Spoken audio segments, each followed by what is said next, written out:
चा प्रकार झाला त्याबद्दल काय? तर या संदर्भामध्ये माननीय SP साहेबांची मी आज भेट घेतलेली आहे.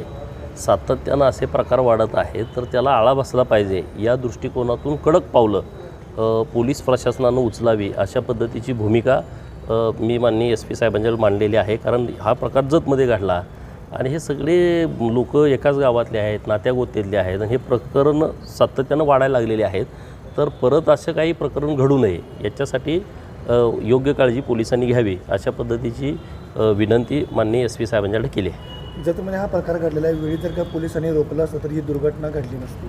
बरोबर आहे. जतमध्ये जर हे सगळं शांततेत सगळा विषय मिटला असता किंवा कारवाई झाली असती तर हे पुढचं जे प्रकरण झालं मुलाचं मर्डर होण्याचं ते मर्डर झाला नसता अशी भावना आम्ही इथं मांडलेली आहे.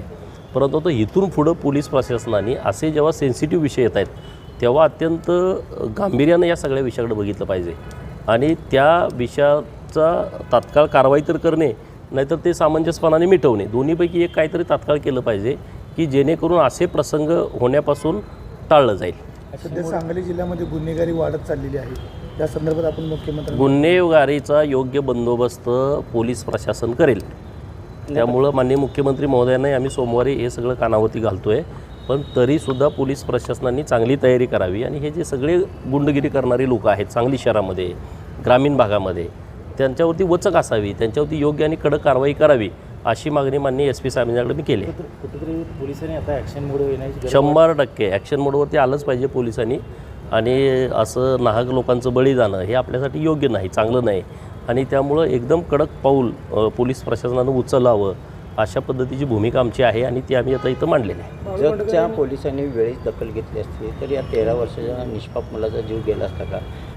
जतच्या PIच्या चौकशीची मागणी करताय का? हे बघा, हे सगळं प्रकरण व्यवस्थितपणे माननीय SP साहेबांच्या कानावरती घातलं आहे. सुरुवात कशी झाली, पुढं पोलीस स्टेशनमध्ये काय झालं, पोलीस स्टेशनच्या प्रांगणामध्ये काय झालं, नंतर सगळा प्रसंग काय घडला, हे सगळ्या बाबी माननीय पोलीस अधीक्षक साहेबांच्या कानावरती घातलेले आहेत आणि त्यांनी आता योग्य सूचना दिलेल्या आहेत. त्याच्यावरती आता मी बोलणं योग्य वाटत नाही, त्याच्यावरती माननीय अधीक्षक साहेब बोलतील. याच्या पाठीमागे कोण वेगळाच असं नेता आहे असं कळते, मोठा कोणतरी नाही लोक आता मला बोलत आहेत ती लोक मला काय हे प्रसंग माहीत नाही. मी आता आल्याच्यानंतर लोक मला भेटलेले आहेत तर त्या लोकांशी तुम्ही चर्चा करून घ्या की काय काय घडलं. ती लोकं तिथं प्रत्यक्षात होती, त्यांनी कुणाचे फोन ऐकलेले आहेत काय आहेत असं मला ते आता सर्किट हाऊसला सांगत होते. तर त्याच्यावरती तुम्ही बोला, मी बोललो तर त्याला वेगळं वळण लागलं.